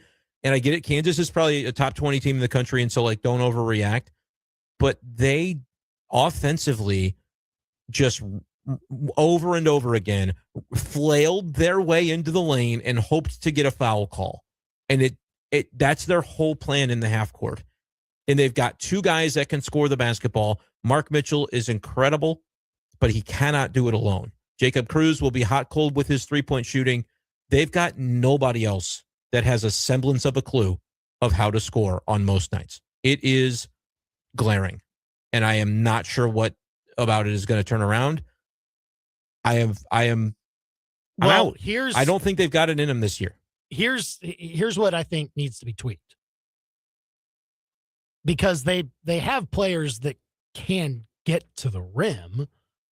Sure. They brought in Sebastian Mack, and they have Honor Boateng back, and he's arriving at the rim is a possibility. They can arrive physically in space near the rim of a basketball net. Well, yes, they can arrive there. Well, in space, but there is no space. That's the problem. I'm saying because they're playing Mark Mitchell and Sean Phillips next to each other a little too much for me. And maybe that's a tweak to make. That's a factor. And they can open it up. And look, it's not to say that Sean Phillips shouldn't be played at all. Like, he should still be a valuable piece. You should use him, and he's got offensive upside at times to where you can have him be a guy around the rim that's just as a body that you can dump off to, and he can exist there in space.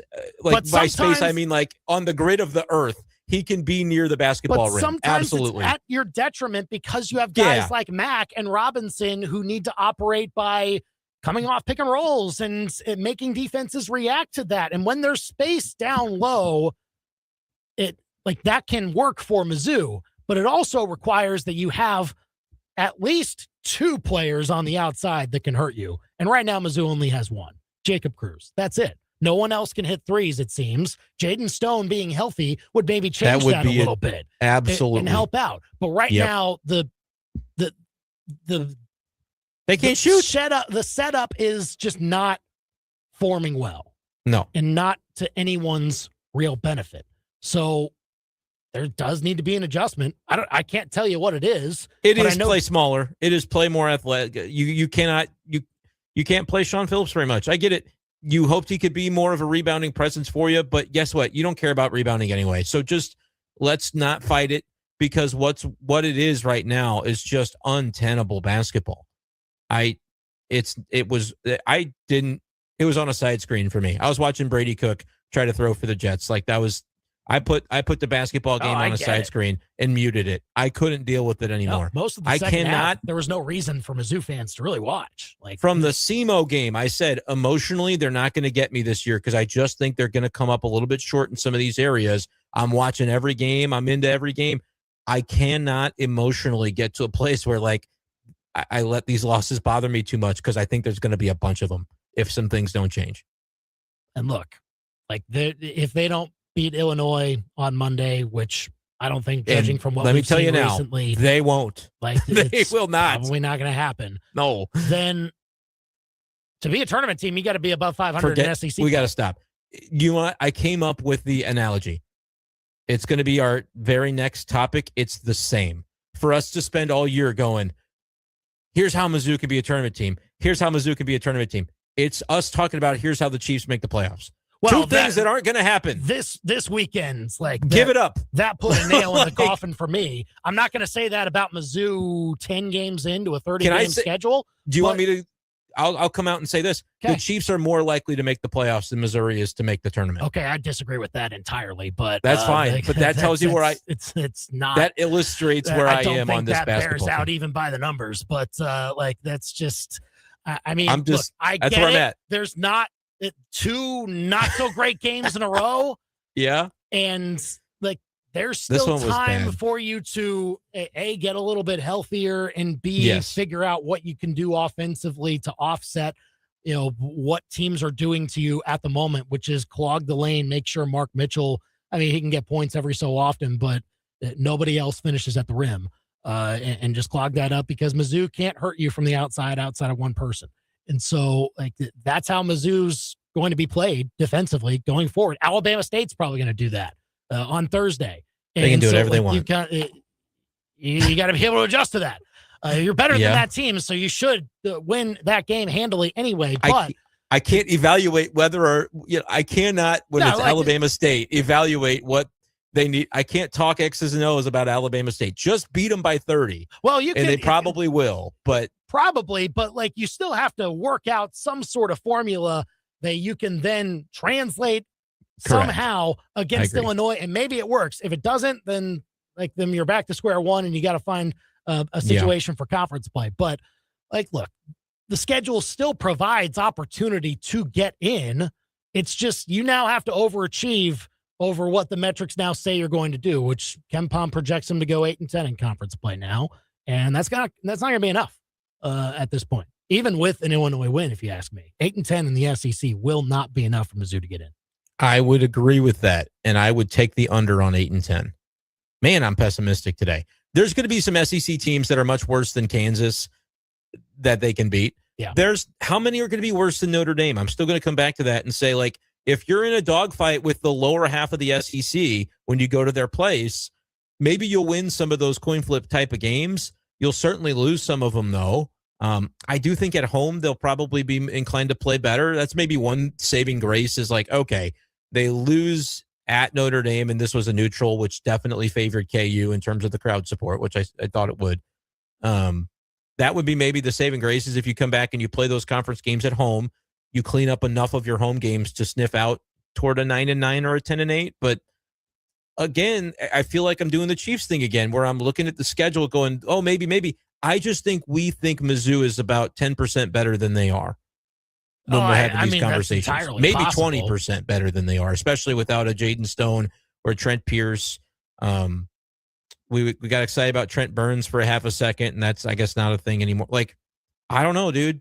I'm not sure where this one's heading. I don't think it's heading to 0-18, but I'm not extremely confident that it's going to be in a tangible way better.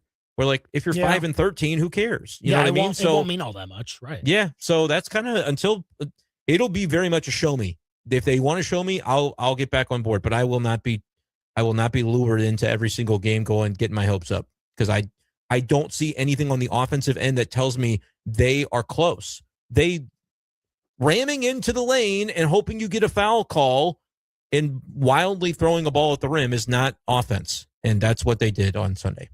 Call or text us at 875-KTGR. Was interesting to see Tom Hart tweet after the game, essentially that, look, can't play this at neutral sites anymore. Go to campuses. They're not going to play the game at all. They're not. Do you hear Bill Self? He's already greasing the wheels for it. Yeah, the dude loses the game one time in a decade, and he's like, "Yeah, well, these MTEs. I mean, they're really paying us some NIL." Shut up, Bill Self. Players era. It's such a great tournament. We don't want nobody was there. Nobody was in the stands for it, but it's great for basketball. No, it lines the NIL pockets. Yep. And I get that that's what matters. Billy, you have thoughts on this? I saw you kind of wanted to jump in. Yeah. I was at the game yesterday. Under the bus. Didn't get it done, both Billy. Athletic directors. That was just, I've been to the game the last 3 years. Obviously, the environment in Columbia has been awesome. Allen Fieldhouse was amazing. And I actually talked to the people in front of me, said 3 years ago, the Missouri tickets were more expensive than the UConn tickets. This is a game Kansas fans still care about. I just don't understand when we're getting this into the T-Mobile Center. Place is 75% full. It was echoey. It was just not fun. Useless. Yeah. Yeah. It was soulless. It was so disappointing. That is so disappointing to hear that it was like you could hear still the roar of either crowd on TV, but it wasn't the same. And obviously the second half was such a blowout, it wasn't going to have the same juice, right. But that's terrible. Like, again, we talked about this leading up, Andy, where I was like, and Billy, what would you say the split KU versus Mizzou on the crowd? If you had to 80-20 probably. But I mean, I'll say this. I think Kansas fans are the loudest, if not one of the loudest, if not the loudest in basketball. And they just, the excitement didn't build like it did 2 years ago. It was flat. That was all. I feel like the geography of it doesn't actually make that much sense to have it in Kansas City when you consider that a good portion of the fans from the Missouri side would have to cross the entire state, not just come from mid-Missouri, but they would have to come from St. Louis to do it. When you're doing bragging rights, it works because there's fans from both teams already that live in town, and it's kind of equidistant-ish from the college towns for those fans to travel in.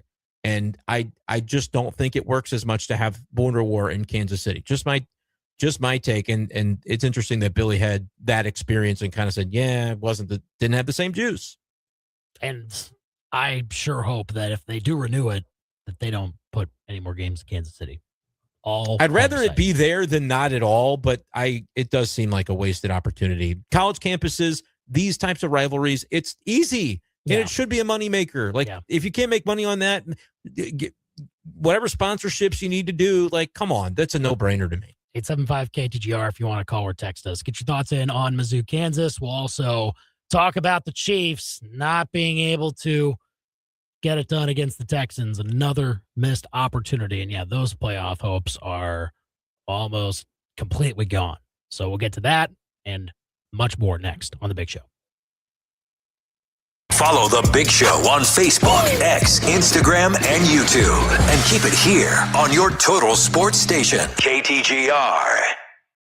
My name is Taylor, and I have had insurance with Phyllis Nichols and her team for over 9 years. One of my first and only auto claims for me personally came when we were on a long road trip, and I was maybe following a semi-truck a little too close, and we all know when those rocks pop up, crack your windshield. First thing I did the next day was call Phyllis. Phyllis handled the whole thing. She got us into, I think, one of the local vendors to replace our windshield, and within 24 hours, it was done, it was over, and made it a very seamless process.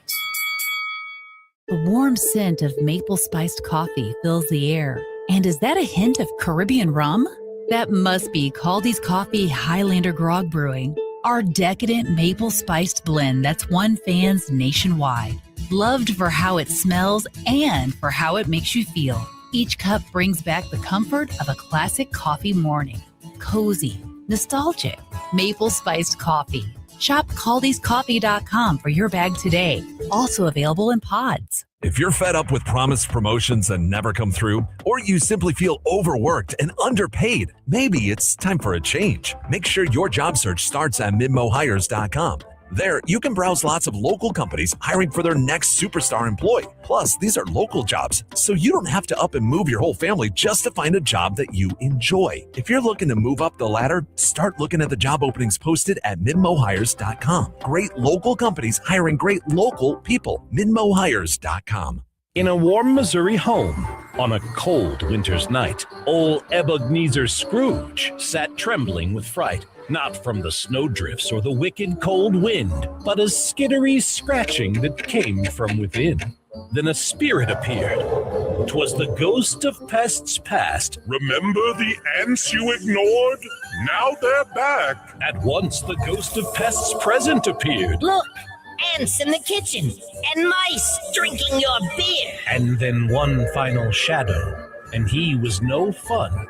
For this was the ghost of pests yet to come. Without calling Steve, your fate is quite clear. Roaches ruling Christmas, termites feasting all year. And with one festive visit, quick, kind, and pest-free, Scrooge's Christmas was saved by Steve and his team. Now you got a friend in the pest control business, Steve's Pest Control. Hey y'all, it's Molly from Billiards. We've all heard about Santa's naughty and nice list. And I know where you're at this year. So at Billiards, we're doing a naughty burger and a nice burger. Which is which? Our nice burger is our famous Billiards burger. Top it with whatever you want. The naughty burger is our roomy with lots of spice. Santa likes making it hot. Looking on down for burgers and beer. Billiards, home Broadway. You know, we named Vixen after Mrs. Claus. Oh, Santa. Wishing you a season filled with. The air is merrier when you get. Spirits rising back, they're soaring. Here to keep your fire roaring. Happy holidays from Shangri-La Dispensaries. Shangri-La Dispensaries is paradise found. ShangriLaDispensaries.com. Back to more of the biggest sports stories in mid-Missouri. You've got The Big Show on the KTGR app. Mizzou, Kansas thoughts. Get us in, or get them into us. We know they're probably not good ones. 875-KTGR, or not fun ones to think about. They're probably good thoughts. And he's like, your thoughts are great. It's not ones that you want to be thinking about, essentially. Oh, well, let's talk Chiefs instead. That'll make people happy. We will in a bit. I do want to get Samuel's thoughts in. Samuel with us on the KTGR hotline. Samuel, what are your Mizzou, Kansas thoughts? Well, I did not watch most of this game because I got roped into hanging Christmas lights, which was more productive than sitting on the couch and watching the performance out in Kansas City. Well done. Yeah, there you go. Being productive with my Sunday afternoon on a 30-degree day in Missouri. We'll see what happens moving forward, but I think the spacing on the court needs to – something has X's and O's wise needs to happen. I love Dennis. I think he's a really great guy. He's a really good recruiter, as evidenced by the incoming freshman class. But, man, when it comes to coaching up a half-court offense, it's like watching paint dry. It is painful. And, boy, if something doesn't change, dude, I'm not saying he's on the hot seat, but, boy, missing the tournament with how bad the SEC as a conference is this year would be very disappointing, in my opinion. Look, and appreciate the call, Samuel. Look, SEC's not as good as last year, but they're not bad. Like, they are still, I think, the best in the nation, just not as much as it was last year. So, like, no, they're not winning the same types of games that they did in non-con a season ago, but it will still be a very competitive league. 9-9 will at least get you considered. I don't know if it'll completely get you in, but I think anything else other than that, if you don't have non-con, essentially pelts, then you need to really do some work. Look, it's tough because I like Sean Phillips as a player. I think he can still be very productive when he's out on the floor.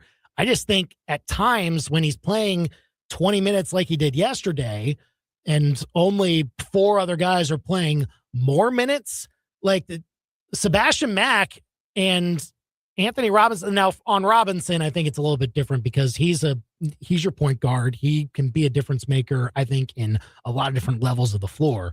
But with what Mack does well, it just hasn't necessarily blossomed yet because these big lineups are bringing too many defenders around the paint, and he can't get to his spot most of the time. I think that is fair analysis. Yeah. And like, look, what you are doing is not working. And so whether you don't want to look at it as like just blaming it on one guy, his game not melding with whatever, you don't have to place and assign that blame. Just bottom line it ain't working. So change it. Don't be afraid to blow it up because whatever you thought it could look like with the group that you've got in there, it does not look like that. It does not look productive in a way that's going to get you anywhere, in my opinion. Even if the SEC does stink this year, which I think you're right, it's still pretty good. It's just not all time like it was last year. They're going to need to be willing to make changes, and the status quo, like it's not going to suit them. So I'm hoping that behind the scenes, Dennis Gates sees that. I don't know what he sees. I don't know, because he carries that like very even demeanor, no matter win, lose, or draw. Win by 20, lose by 20, that it's very difficult to know, like, to get in his head on like, what's your actual reaction to this? Yeah. How do you feel about what you're seeing? I don't really know how Dennis Gates views it. I truly don't. I assume he doesn't like it. Yeah. But I think he's such a positive, upbeat guy that, like, I think he's going to continue to get his players to, try to keep that positive mentality. But I'm positive that what they're doing is not working. So I would love to see them blow it up when it comes to a plan offensively. Not blow it up. I get a comment about the hot seat and stuff like that. I think you got to also... He's not getting fired after this year. No. You have to kind of realize what you are as a program, and like having a guy that can access the very top of the talent pool in college basketball, however he's doing it with his great relationships. Is it NIL? Is it a combo? I don't care. I just know it's happening. And so continue to try and get talent that will overcome whatever deficiencies seem to be taking place in the X's and O's category with the personnel they currently have. That continues to be my hope for Mizzou basketball. I would like to see Coach Gates evolve a little bit more, but he's smarter about basketball than I am. So who am I to say, right? I can just be a fan and go, what they're doing isn't working. So please have a willingness to shake it up and make changes. That's but fair. No, there's no firing with. I would like to see Jason Crow here next year. So yes. That's, let's make that happen, because that could be your ticket, right? Yeah. That could be your answer, and maybe get the momentum going in the right direction. But I don't want to see 4-14 leading up to that. So that would be a very big disappointment. So let's see what they can do for bragging rights, I guess, and we'll go from there.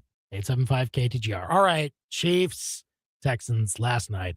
So the Chiefs, look, as the second half was starting, I'm like, oh my goodness. Oh, their defense was unbelievable. They're coming back. They are about to come back and win this game. And they were going to. They tied it up, got the touchdown they needed. Probably would have liked to get a touchdown on their next drive after that, For but sure. stalled out and you know, made the field goal and Had that. all the momentum. By though. the way, Harrison Butker missed another kick yesterday. And He so sure did. and Doink, it was doink. meaningful. So there was that too. By the way, if they had cut him when they should have, and Harrison Mevis was their kicker, probably win the game. Just saying. I'm not kidding you. That is a costly factor of their season. And we had this argument with Justin Tucker last year. It's over. With Butker, it is over. There is no reason other than the money, and they did. They paid him too much money to be a kicker. That's the problem. There is no reason to cling to a has-been kicker, and they're going to keep doing it for whatever reason. Yeah. But I would cut him today. I do not understand it. But here's where the game ended. When Andy Reid decided to go for 4th and 1 from his own 31. Unfathomable.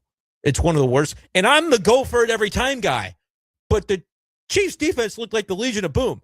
They were doing things that I don't know if they've done all year. And I don't necessarily think it was just the Texans not looking great offensively. Like Stroud had a pretty good game. Unfathomable decision by Andy Reid to not punt that football away and trust the defense that was looking like an all-world NFL defense, just putting people on their backs. Unbelievable. Andy, what are you doing? What's happening? What do you mean? What's going on? What do you mean? You were mid-thought. I was listening to you. You had a good thought. What are you There's doing? funny business going on. Are you just excited because the Texans won? Is that what this is? No, like we're talking about the Chiefs, man. Like this is okay.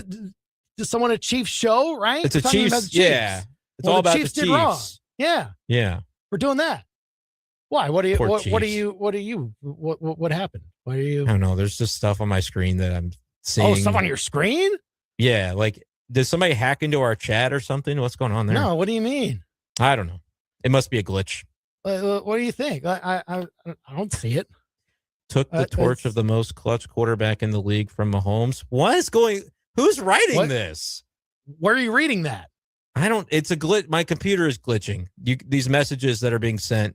Billy, can you check? Can you take a look, Billy, at what's going on with the computer glitch? What are y'all looking at? I think Are y'all Andy looking and at I's name got switched in the chat. I think that's. Oh, okay. Oh. That's all. Wait, so Billy is writing a bunch of like takes in our chat? Pro What's Texans going on? takes Pro for some Texans reason. I don't know why he's takes? doing that. AFC Why is he South doing that? solidarity. It's weird. That he's doing that. Really? By the way, your Okay. Titans get a big win. How I about mean, we that? can't do anything right. We can't tank right, Brendan. You can't even tank properly. Look, man, I told you this game was going to go the way that it went. I'm not right every time, but at this game, I saw it so clearly. The Chiefs were going to have trouble, and that Texans defense is legitimate. And I just feel as though they were still going to win it, Andy. Like, I was going to be wrong. The Chiefs were going to win it 13-10 if Andy Reid punts. And by the way, I would have punted the second time too. That was a little more understandable. You're down. You're close to midfield. That one from the 31-yard line, and then to not have your play call be Kareem Hunt, where he's been the short yardage guy. I do not understand. That was like the Andy Reid. Let's check on Papa because something's going on with Andy Reid with that decision. That is so unlike him. And Alshire eats Kelsey's drops for breakfast. What is happening? Wait, what? There's something what? going on with my computer. What? I have to get it checked. I got to get my computer checked. Something's weird. Well, what's happening to your computer? Are you reading More a bunch pro of Texan Texans stuff. takes? Yes, Well, more who's pro writing Texan this stuff? It's not it me. Says it's your name, but I think Billy explained there It's was a not me. glitch. And I'm. you're a Chiefs guy. Yeah, what was the mood in the house, by the way, during the game? How was that navigating? Obviously, had to cage the excitement. Yeah, because you're wearing the Chiefs jersey, which I'm doing right now. By the way, doing it quite well in most respects. Well, I don't know what you're reading on the screen. Is your but like, caps lock broken? Like, what is going on with these? Well, I don't know. Contain the excitement. I'm not writing anything. And it says "Let's go" with 6 O's and "Let's go." I mean, so I don't know what you're reading there, but Andy Reid blew it. That's the bottom line. In that game, was crazy yes. to me.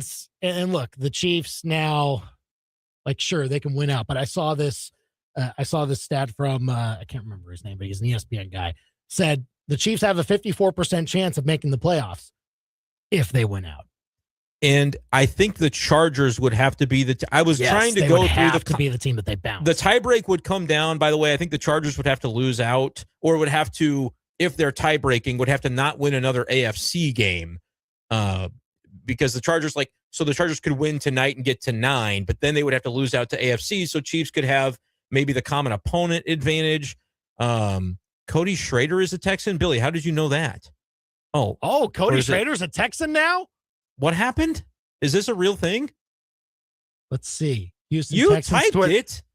Or did you? Houston Texans on Twitter. We have claimed Cody Schrader via waivers and made other roster moves. Dude. Cody Schrader's a Texan now. Oh, my. Now I can't cage my excitement. Oh, boy. The truth will man. out. Super Bowl, here we come. You can be excited because, and by the way, I did place a Super Bowl bet on the Texans before the game. Oh. The odds have since improved. I will say, though, I still think that whole Chiefs notion of making the playoffs over Mizzou, making the tournament, you need the Chargers to lose their AFC games and the Chiefs win out. And I think that happens because the Bills, the Texans, and the Chiefs would then be the wild cards. The Colts are done. Sorry, you lost Daniel Jones. That sucks. Yeah. Tore his Achilles. That's really tough. But they are not getting to 10 wins. And even if they did, the Chiefs had the tiebreaker. So that's your path, Chiefs fans. If you should choose to accept it, it's win out and hope the Chargers don't win another AFC game. I think that would allow you to possibly still sneak in. 875-KTGR if you want to call or text us. We'll get to your calls and texts, and we'll maybe get to the glitch in our personal private chat that we have. I think we had callers on the line, and the glitch covered it up. We apparently have a lot of pro Texans callers. Wow. I don't never realized at all. Well, we'll get to the bottom of that somehow next after this Live Local Sports Center.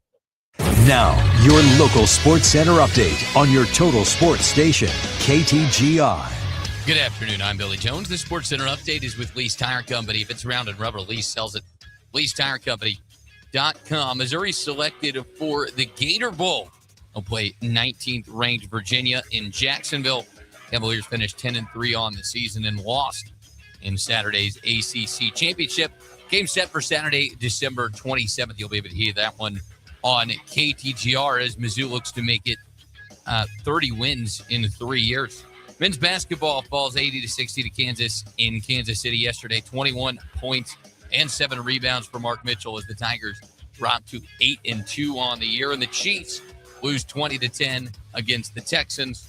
Texans scored 10 unanswered to finish the fourth quarter. Just 274 yards of offense for Kansas City, who now sits at 6-7 in 2.5 games out of the AFC wildcard race with 4 games remaining. Jordana Reisma, 17 points, led Mizzou in their second half comeback. They stormed back to beat SIUE 65-56. Next up for the women's basketball team, Illinois, 6 p.m. on Wednesday. And the Blues take 2 of 2 this weekend north of the border. They beat Ottawa 2-1 on Saturday, and the Canadians 4-3 last night. Up next, your ABC 17 Storm Track forecast.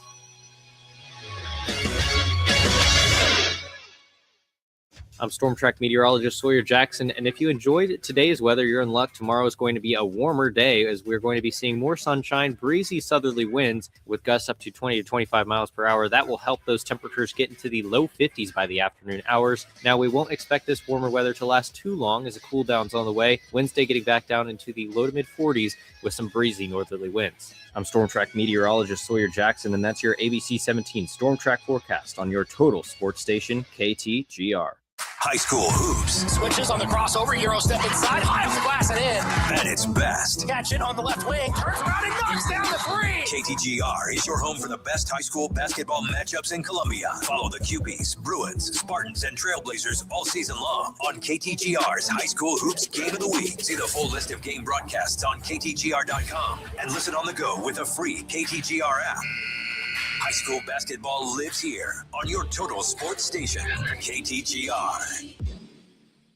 Hi, everyone. Andy Humphrey here for Advanced Tree Solutions. If you have ever called them up for service on your trees, you know exactly what type of people they are. They're not going to upcharge you. They're not going to beat around the bush. No, they'll come out, inspect your trees. They'll tell you exactly what needs to be done. And they'll even go above and beyond to make sure that they are safe, even doing things that might not cost you anything in order to ensure their long-term health and safety. So you're not only getting the most trusted tree experts experts in mid-Missouri, but you're also getting a team that knows how to take care of you at the same time. That's Eric at Advanced Tree Solutions. Call him today about tree pruning so he can take care of that. Go to advancedtreesolutionsllc.com. There you can also see their full range of services, tree removal. They also do stump grinding, even commercial snow removal. So if you have a business that needs snow removal later on this winter, keep them in mind. Your trees will thank you if you go with Advanced Tree Solutions. Go to advancedtreesolutionsllc.com. This year, take a bite out of one holiday hassle and have your festive feast expertly prepared by Main Event Catering, the chefs of Courtyard by Marriott Columbia. Ready for pickup? You'll spend less time in the kitchen and more smiles with family. All the favorites: turkey, ham, prime rib, roast beef, even fried chicken, and more. Plus, any of the side dishes and desserts your crew craves. Treat your family with Main Event Catering. Order Holiday Magic today. 443-8000, 443-8000, and jingle all the way. KTGR and MU Healthcare Sports Medicine are highlighting a local athlete each week. It's the KTGR Athlete Spotlight. This week features Father Tolton's sophomore guard, Jordan Ray, who scored 13 points and added 7 rebounds, 3 assists, and 5 steals, helping the Trailblazers to a 48-41 win over Herman in their season opener. That's the KTGR Athlete Spotlight, thanks to MU Healthcare Sports Medicine, providing everything athletes need to be and stay at their best, because they're competitors too.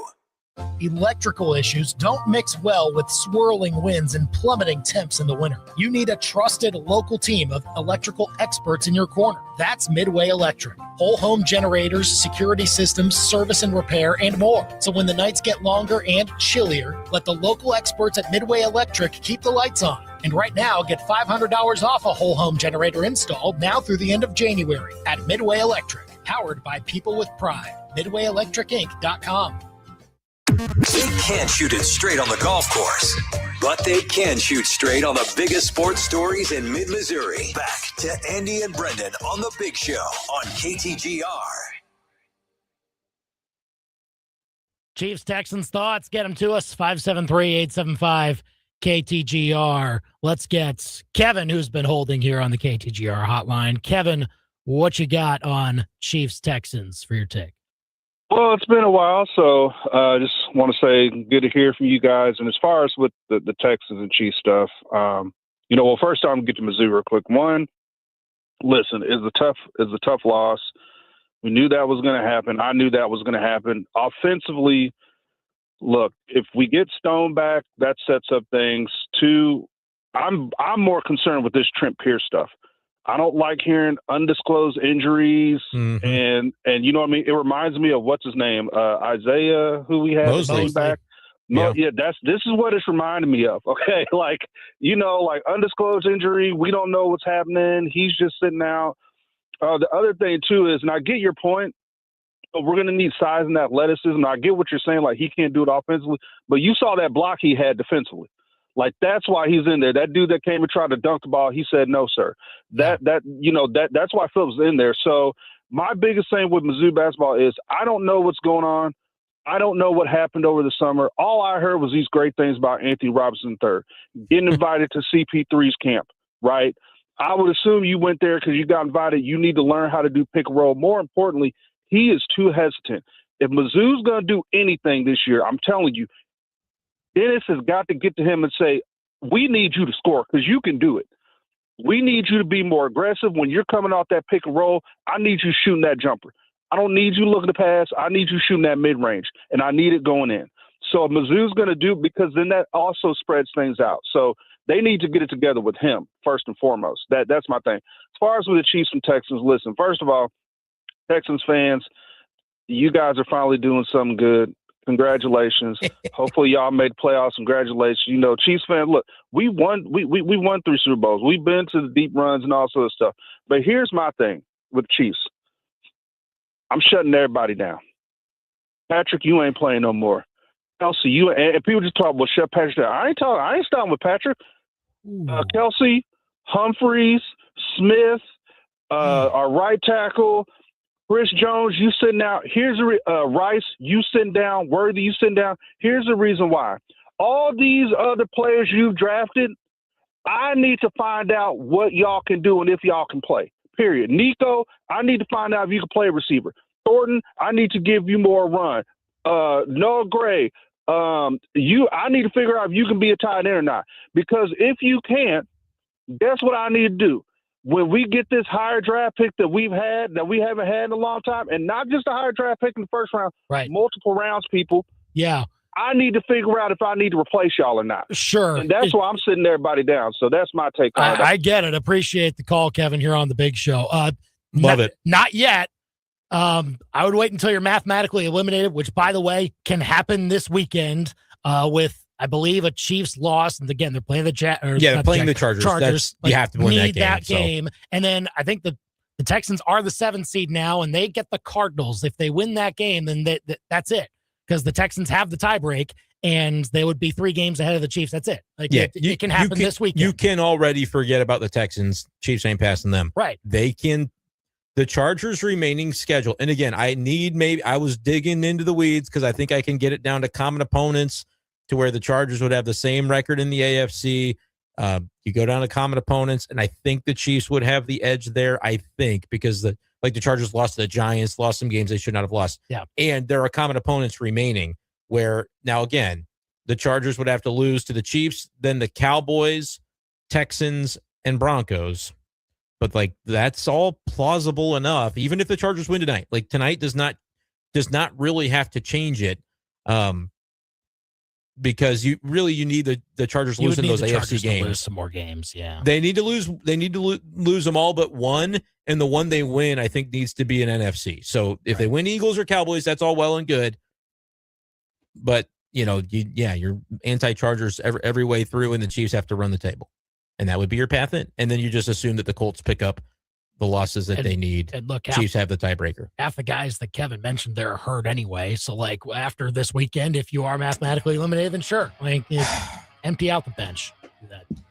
Rasheed Rice burned me on season-long underdog best ball league. Yeah. I was in first place the whole year, and I needed something from him. He didn't deliver. So in more ways than one, that's for sure. Yep. Several chances to do it.